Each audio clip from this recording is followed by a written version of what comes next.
After spending hours repairing the backyard fence, I came inside covered in dirt. My daughter walked by, wrinkled her nose, and shouted, "Mom, the homeless guy's back in the kitchen again. Smells like he's been rolling in trash." Her friend collapsed in laughter, gasping for air. My wife yelled from the bedroom, "Well, at least he's finally earning his keep this week." They all laughed. I just smiled and I said nothing. This morning, my phone was full of missed calls. They were begging me to pick up.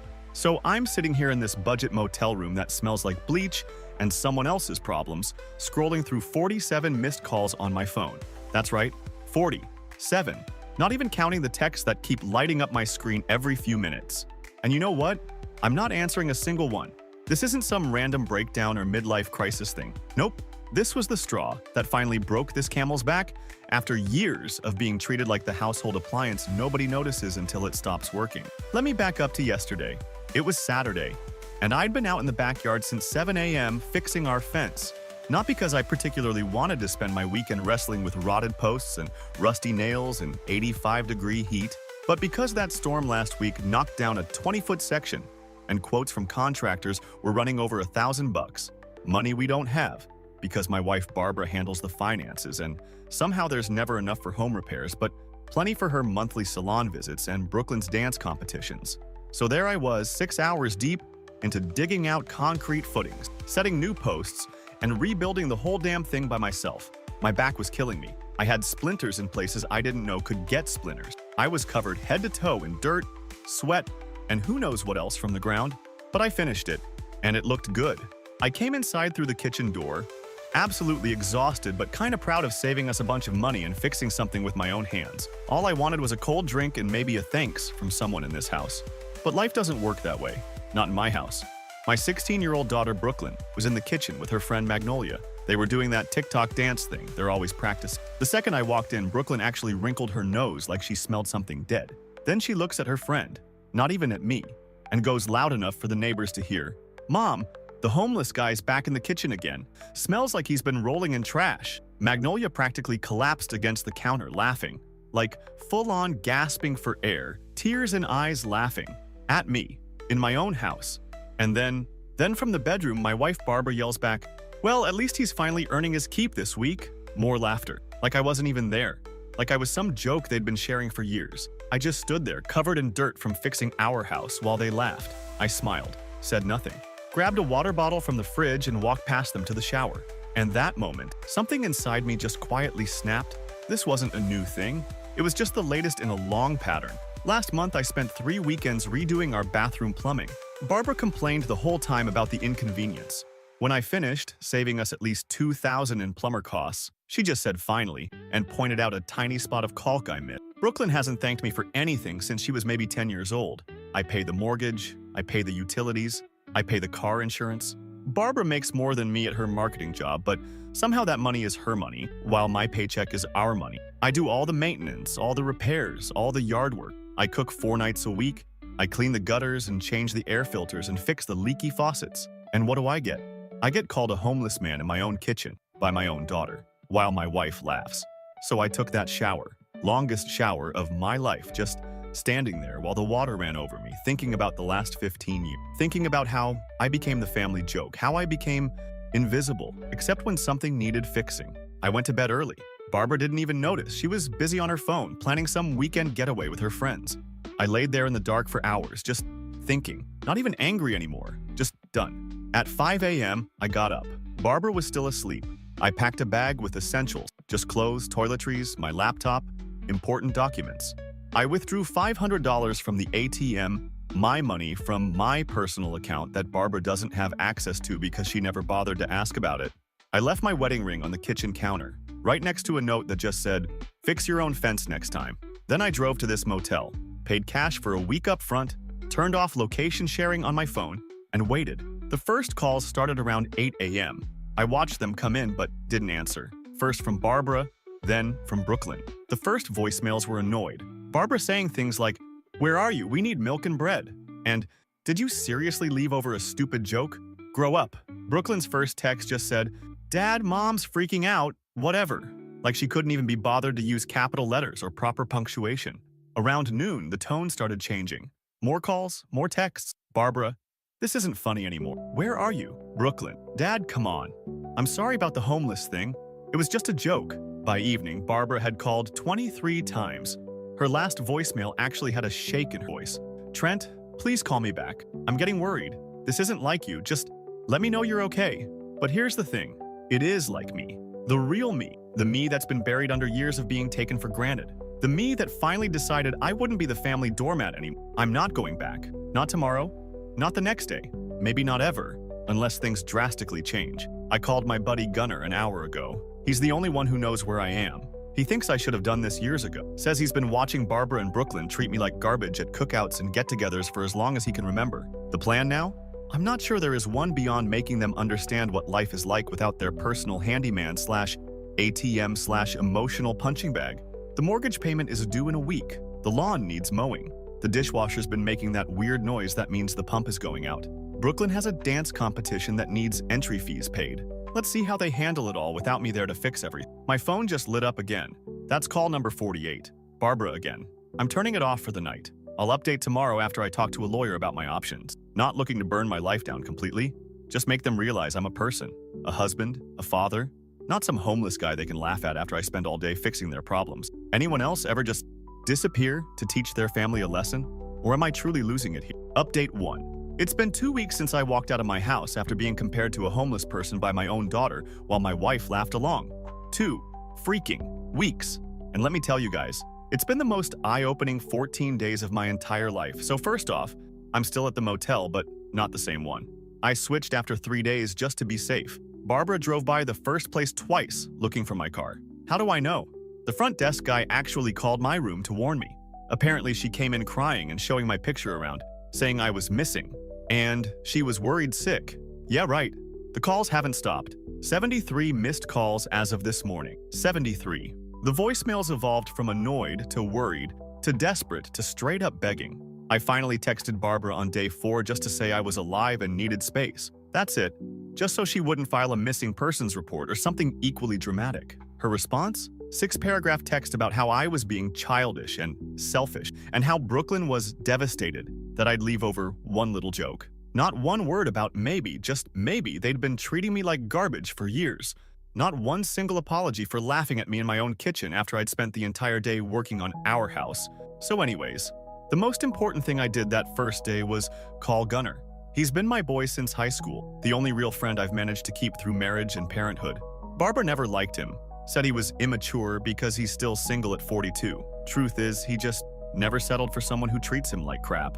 Gunnar didn't just offer moral support, he offered me his spare room. I turned it down because I need neutral space right now, but he did hook me up with his cousin who needed someone to help with a home renovation project. Cash gig, under the table. Nothing fancy, just hanging drywall and installing cabinets. The exact kind of useless skills Barbara always minimized whenever I fixed stuff around our house. That first weekend alone felt weird, like I'd stepped out of my own skin. I kept expecting to get texts asking when I'd be home to fix the garbage disposal or mow the lawn, but I just didn't respond to anything. Instead, I slept in, ordered takeout, watched an entire season of that zombie show everyone's been talking about, did absolutely nothing productive for 2 solid days. By Monday, things got interesting. That's when the mortgage payment was due. See, even though Barbara makes more than me, I've always handled the mortgage from my account. Always. For 15 years. But this time, I didn't transfer the money. Instead, I went to the bank and opened a new account at a completely different bank, transferred half our savings, legally mine, by the way, and set up my direct deposit to go there instead. Then I called the credit card companies and removed myself as an authorized user on Barbara's cards. Not illegal, not even really revenge yet, just financial disentanglement. Day 5 is when it started to hit them. I could tell from the texts, the mortgage company had called Barbara. The lawn was getting overgrown. The dishwasher had finally died completely. Brooklyn needed money for her dance competition fees. Barbara's exact words in one voicemail, "I don't understand why you're punishing Brooklyn for a stupid joke. She needs $250 for her competition by Friday, and I can't cover it with all these other expenses suddenly coming up." Yeah, suddenly. Like the mortgage hasn't been due on the 1st for 15 years. On day 6, I finally looked at myself in the mirror. Like, really looked. And I didn't like what I saw. Not just the tired eyes or the stubble, but the whole defeated slump of my shoulders. The guy who'd been a doormat for so long he'd forgotten what it felt like to stand tall. So I went to a real barbershop. Got an actual decent haircut instead of the home buzz cuts I've been giving myself to save money. Bought 2 new shirts that actually fit instead of the worn-out stuff I've had since forever. Small stuff, but it felt significant. By the end of the first week, I had helped Gunner's cousin enough that he recommended me to his neighbor for another project. Word of mouth is amazing when you're good with your hands. I've made almost $1,000 in cash already. And then something unexpected happened. I was grabbing coffee at this place downtown, wearing my new clothes, fresh haircut, feeling halfway decent for the first time in forever, when I heard a familiar voice. Brooklyn was at a table with Magnolia and some other girls from her dance team. She didn't see me at first, but Magnolia did. Her eyes went wide and she whispered something to Brooklyn. The look on my daughter's face when she turned around, guys, I can't even describe it. Shock, confusion, maybe a little bit of respect. I just nodded at her, paid for my coffee, and walked out. Didn't say a word, but I heard the whispers start immediately. I know how teen girls operate. By the end of the day, everyone in Brooklyn's circle knew her missing dad wasn't missing at all. He just didn't want to be home. That's when the texts from Brooklyn started coming in directly. Not angry anymore, not demanding, just confused, asking where I was staying, if I was coming back, if I was getting a divorce. I haven't answered that one yet. Honestly, I don't know. What I do know is that Barbara's world is falling apart without her personal handyman/ATM. Gunner has connections with some of our mutual friends, and apparently Barbara's been calling around desperately trying to figure out where I am. She even tried to get into our online banking, but discovered I'd changed all the password. Last Friday, day 10, was when the real begging started. Barbara left a 3-minute voicemail just crying and apologizing, saying she didn't realize how much I did around the house, how Brooklyn misses me, how she had to pay a plumber $400 to fix something in the bathroom that's been leaking for 3 days, how she's been late to work twice because she had to drop Brooklyn off at dance practice. All the little invisible things I used to do, suddenly very, very visible in my absence. I finally called Gunner over to the motel last night to talk things through. We split a 6-pack while I showed him the increasingly desperate texts from both Barbara and Brooklyn. He thinks I should make them sweat a bit longer. Says the lesson won't stick if I go back too soon. The thing is, I'm not sure I want to go back. At least, not to how things were. Last night, Brooklyn sent me a photo that nearly broke me. It was an old picture from when she was maybe 6 or 7. We were building her backyard playhouse together, both of us covered in paint, huge smiles on our faces.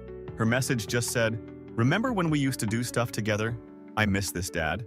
I stared at that picture for an hour, wondering when exactly that smiling little girl turned into someone who'd mock her father to impress her friends, wondering if it was too late to get that relationship back. This morning, day 14, I made a decision. I texted Barbara that I'm willing to meet and talk. Not at our house, somewhere neutral. And not alone either, I want Brooklyn there too. They need to hear some hard truths together, with no place to hide or deflect. Barbara responded within seconds, all caps, "Yes, anything you want, just tell me when and where." So, we're meeting tomorrow at that coffee shop near the library. The one with the private room in back, you can reserve. I'm nervous, Angel. Part of me wants to just forgive everything and go home. The other part remembers 15 years of being treated like I'm worth less than the dirt under their shoes. I've made a list of non-negotiables if I'm coming back. Financial transparency, respect, real respect, not just when they need something fixed. Family counseling. And Brooklyn needs to understand that actions and words have consequences. Will they agree? Will it even matter if they do? Can people really change, or will things just go back to how they were after a few weeks of walking on eggshells around me? I honestly don't know. But for the first time in years, I feel like I have the power to decide what happens next in my own life, and that feeling alone might be worth these 2 weeks of exile. I'll update after the meeting tomorrow. Wish me luck, Reddit. I'm going to need it. Finally update. So I got to the coffee shop 20 minutes early yesterday. Wanted to scope out the place, make sure I had the private room set up the way I needed it. The barista kept glancing at me weirdly, probably because I was pacing around checking my watch every 30 seconds like some kind of spy movie character about to make a drop. But whatever. I ordered a black coffee and sat there watching the door, feeling my heart pound in my chest. It's one thing to ignore texts and calls for 2 weeks. It's a whole other thing to sit face to face with the people who treated you like garbage and tell them exactly why you walked out. Barbara showed up 5 minutes early, alone. My first thought was pure anger. Like, seriously? I specifically said I wanted Brooklyn there too. Was this some kind of power move? Was she trying to handle me before bringing our daughter into it? But then I saw Barbara's face as she scanned the coffee shop looking for me. Guys, she looked rough. Hair pulled back in a messy ponytail instead of her usual perfect styling. Dark circles under her eyes. Clothes that didn't quite match. This from a woman who wouldn't check the mail without full makeup and an Instagram-worthy outfit. I didn't stand up, just watched her. She finally spotted me and froze for a second. then did this weird half-wave thing and came over. As she got closer, I noticed she was carrying a folder, like an actual paper folder. Who does that anymore? Barbara sat down across from me and immediately started crying. Not subtle tears either. Full-on ugly crying in public. The barista looked over, clearly uncomfortable. I just sat there sipping my coffee.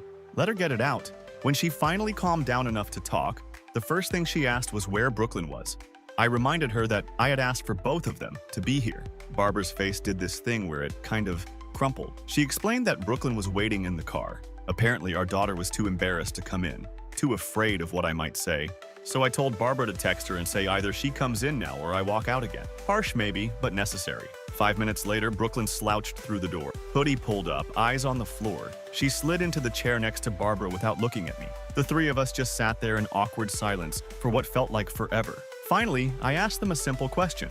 I asked when exactly I had become the family joke. When had they decided it was okay to mock me in my own house after I spent all day working on something for them? Barbara started with the excuses immediately. It was just a joke. They didn't mean anything by it. They were just having fun. Brooklyn was just being a teenager.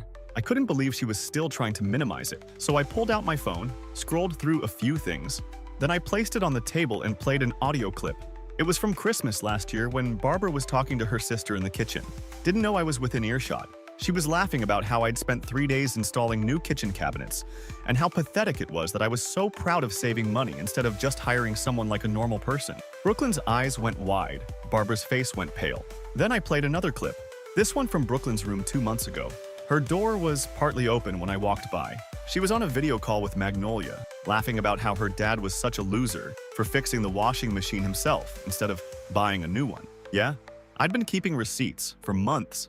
Every little dig, every backhanded compliment, every time they thought I couldn't hear them laughing at me. Brooklyn started crying then. Not manipulative tears either. Real, shocked tears. Like she was seeing herself clearly for the first time and didn't like what she saw. Barbara tried to regain control of the situation. She opened her folder and pulled out bank statement. Started talking about how she couldn't make the mortgage payment without my contribution, how the lawn service wanted $300, how the plumber charged them $400 to fix the bathroom sink, how Brooklyn might have to drop out of dance because they couldn't afford the fees. I just sat there, let her talk herself out. When she finally stopped, I told them both something I should have said years ago. I told them I wasn't their personal ATM or their handyman. I was supposed to be a husband and a father, a person they respected, someone they were glad to have in their lives, not someone they tolerated because he paid bills and fixed things. Brooklyn finally looked up then. Really looked at me, she asked, in this small voice I haven't heard since she was little, if I was coming home. That's when I laid out my condition. 1. Financial transparency. Joint account for household expenses with both of us contributing proportionally to our incomes. Barbara makes more, she pays more. Simple as that. 2. Brooklyn gets a part-time job. 16 is old enough to learn the value of money and work. Dance is fine, but she needs to contribute to her own competition fees. 3. Family counseling. Non-negotiable. At least 6 sessions. 4. Brooklyn does 20 hours of community service. Not court-ordered, just my requirement. I suggested the Habitat building project downtown. Let her see what it's actually like to work with your hands and build something. 5. Barbara needs to stop prioritizing her image over our family. No more $300 salon visits while complaining about the cost of fixing the dishwasher. Barbara started to argue immediately about points 2 and 5. Said Brooklyn was too busy with school and dance for a job. Said I was being controlling about how she spent her money. I just stood up, started putting on my jacket, told them both that these weren't suggestions. They were requirement. Take it or leave it. Brooklyn surprised me then. She told Barbara to stop. Actually told her mom to stop. Said she could work weekends at the smoothie place at the mall. Said she'd heard they were hiring. Said she missed me and was sorry. Those 2 words. I'm sorry. First genuine apology I'd heard from either of them in years. Barbara looked back and forth between us. I could practically see the wheels turning in her head. Finally, she nodded. Said she'd agree to everything. Asked when I was coming home. I told them not yet. I'd paid for the motel through the end of the month. I needed to see actions, not just promises. I'd come by the house this weekend to cut the grass and fix the dishwasher. But I wouldn't be staying. Not until we'd had at least 2 counseling sessions and I saw real change happening. Brooklyn asked if she could help me with the dishwasher. Said she wanted to learn how to fix things. That actually made me smile. First real smile of the whole meeting. As we were leaving, Barbara handed me the folder. Said it was something she'd been working on all week. I opened it after they left. It was a handwritten list of every repair and household task I'd done over the past year. with the estimated cost of hiring someone to do each job. The total at the bottom was over $15,000. She'd written at the bottom, "This is just the money. It doesn't include the time, knowledge, or care you put into our home. I didn't see it before. I'm seeing it now." It wasn't a perfect apology, but it was a start. That was yesterday. Today, I went to look at an apartment, just a small one-bedroom near downtown. The lease is month to month. I'm not giving up on my family, but I'm not rushing back either. I've realized something important in these past 2 weeks. I deserve respect. I deserve appreciation. And I'm not going back to a situation where I don't get those things. Brooklyn texted me this morning. She'd applied at 3 places at the mall, has an interview at the smoothie place tomorrow, asked if I could help her prepare. I said yes. Barbara texted too. She'd made an appointment with a family counselor for next Tuesday, asked if that worked with my schedule. I said yes to that too. It's been 3 weeks since I walked out of my house after being compared to a homeless man by my own daughter while my wife laughed. 3 weeks of the hardest, most necessary stand I've ever taken in my life. Will it work? Will things really change? I don't know. But for the first time in years, I feel like a whole person again. Not just someone who fixes things and pays bills, an actual person with feelings and boundaries who deserves basic respect. So that's where things stand now. I'm cautiously optimistic but prepared for setbacks. Real change doesn't happen overnight, but at least now, they see me. The invisible man has become visible again. I might post another update in a few months if anything significant changes. But for now, I want to thank everyone on Reddit who supported me through this. Your comments and messages helped me stay strong when I was tempted to just give in and go back to the way things were. To anyone out there being taken for granted by the people who are supposed to love you most, it's never too late to stand up for yourself. Never too late to demand the respect you deserve. Trust me on this one.